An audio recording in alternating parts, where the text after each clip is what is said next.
Steve Forbes, your new book is called Reviving America, but with unemployment at 5% and the Fed ready to raise rates, how much reviving does America really need? Well, as you know, this has been the slowest recovery from a sharp downturn in American history. And in terms of the unemployment rate, I think most of the public recognizes that the labor force participation rate, as they call it, is miserable, worse since the 1970s. Millions of people have dropped out of the workforce, which is why 60% of the American people feel we're still in a recession. Most American workers have seen their real wages decline in the last 7 or 8 years. So they think rightly they're going backwards, not forwards. The economy is not working the way it should. And one way you want to revive America is by repealing Obamacare. Now, United Health, one of the largest insurers in the country, said it's losing billions because of Obamacare. They're thinking about getting out of the system. Is this the first step in getting out of Obamacare, or the first step in moving towards a single-payer system? It's the first step to a new system. We're not going to go back to what we had before Obamacare, which had a lot of problems, which led to Obamacare's passing. Obamacare itself is imploding. United is one example of it. The 56 changes they've had to make since this law was signed is another example. This thing is not working, and so we're getting the worst of both worlds. Costs are going up, and people are having fewer choices on doctors, fewer choices on networks. So what we're going to get is a new system, which we advocate in the book and suggest reforms for, in terms of real patient control, real consumerism. An example of how the consumer is not in control. Even the crummiest motel in the world wouldn't dare put you in a room next to a person, same room as, with another person with a curtain in between, as hospitals routinely do. Nor would they give you a robe that looks like it came out of the Salvation Army, a discard pile. And so consumerism is about patients having the real say in where health care dollars go, which they don't have today, and that's going to begin to change. Another step you talk about in reviving America is to reform the tax code. And I'm going to go out on a limb here. You want a flat tax, right? Boy, you are brilliant, Greg, really.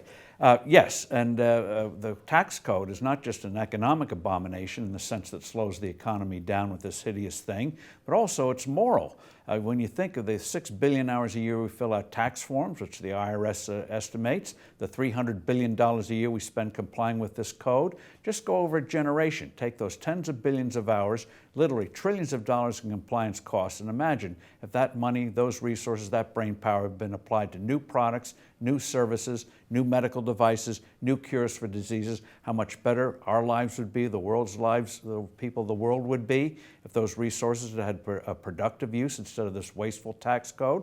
So get rid of this thing. It's beyond redemption. Put in a simple flat tax, generous exemptions for adults and for children. Nobody gets a tax increase, but with those low rates, that's an incentive for people to do more. You could do it on a single sheet of paper, a few keystrokes on the computer, and that way we can focus our minds on productive things instead of this corrupt, immoral system. Can we just jump to the corporate side of taxes for a second?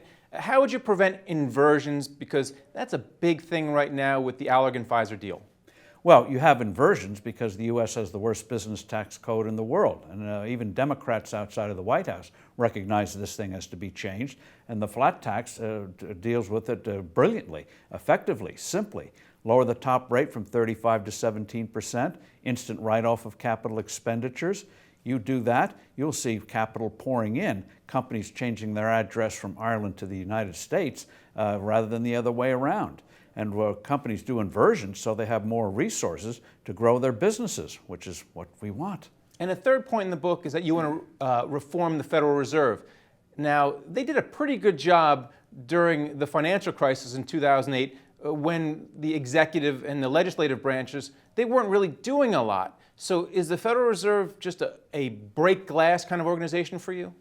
The Federal Reserve and the Treasury Department, in this case, had a policy of weakening the dollar in the early part of the last decade, which was a disaster. Led to a false commodity boom. We see the after effects of that today. Led to the housing boom. Assets go into hard assets. Money goes into hard assets. So the Fed was a key cause of the crisis. So having caused the crisis, I'm glad they responded when the fire that they dealt with. But after the crisis of 2008, 2009, the Fed embarked on quantitative easing, zero interest rates policy, which totally messed up the credit markets. And as a result, government, no problem getting money, big companies getting cheap money, but small and new businesses who are the job creators starve for credit. Banks don't want to deal with them anymore because of regulatory excess. So it's like rent control or any kind of price controls that messes up the market.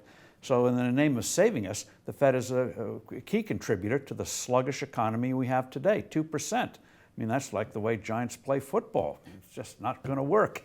All right. And then finally, you are a two-time candidate for president on the Republican side. Which candidate reflects your views the best, or the views in this particular book, or which candidate you think could be swayed the most to come around to see things the way you do?